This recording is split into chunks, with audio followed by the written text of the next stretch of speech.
We had 3 options when we last talked. Yep. They were a truck camper, a Class B, and a camper van.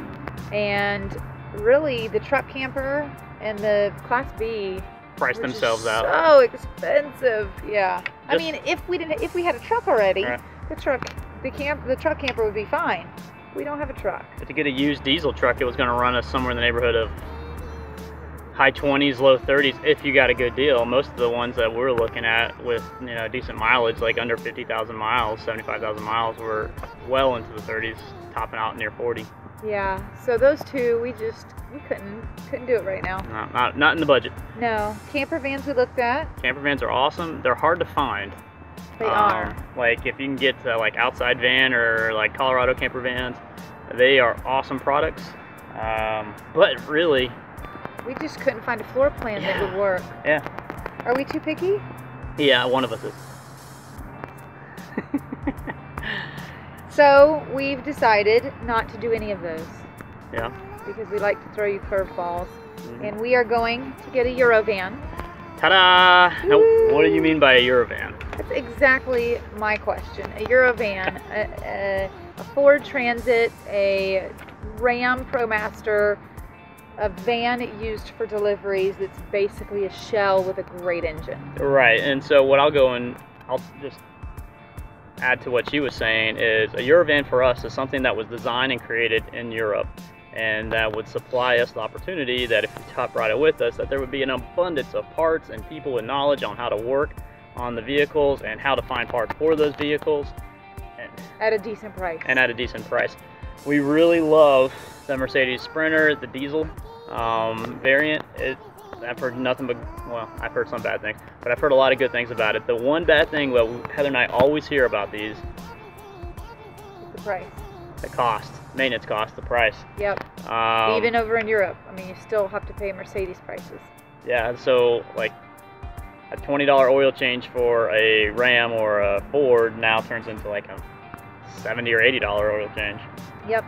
So we decided the cheapest and really, I guess, best option is to build our own. Yep.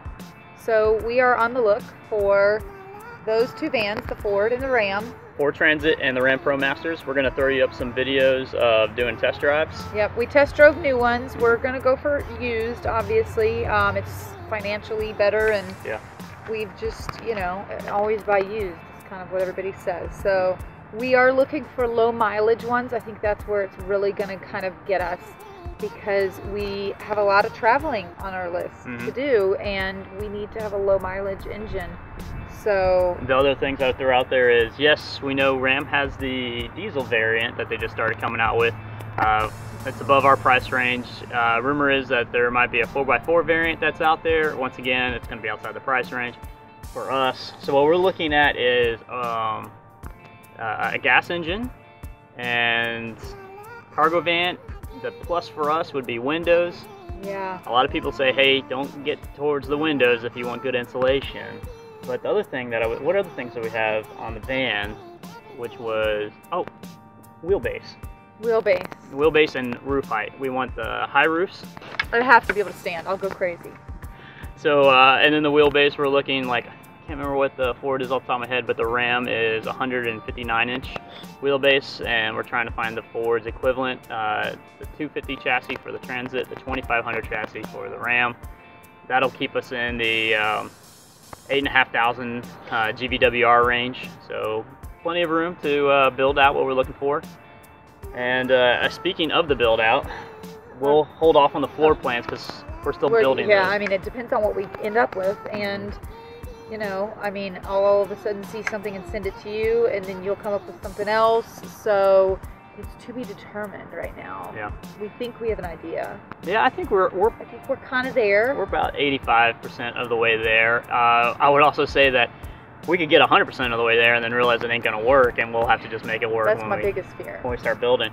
Yeah. But I mean, I watched the YouTube video. I feel pretty confident I can knock this out in a weekend. No big deal. We got this. Yeah, we don't really have much going on anyways. No, I mean, windows, toilet, floor, insulation, beds, weekend. I mean, even sinks, like 3-day weekend. Pumps, tanks. We're totally kidding. Electrical. Don't get angry at us. we are going to fill up your feed with all kinds of van things. And get ready for a lot of time lapses. A lot of time And I would expect a lot of them are just going to be me staring at something. Or me on the floor, like when we got ready for full timing. Do you remember that? Yeah. I had one day where you left me and I was so tired that I was just laying on the floor for like a time lapse. Like, oh, my time lapse stopped. No, Heather just didn't move for like an hour. It was not an hour. I have a child. I can't even sit still for 5 minutes. But I did enjoy a quick recoup. Re-energization. Yeah, that's a you word. You gotta have it. It's like my coffee. People get smoke breaks, coffee breaks. I get a sleep break. It's called a nap.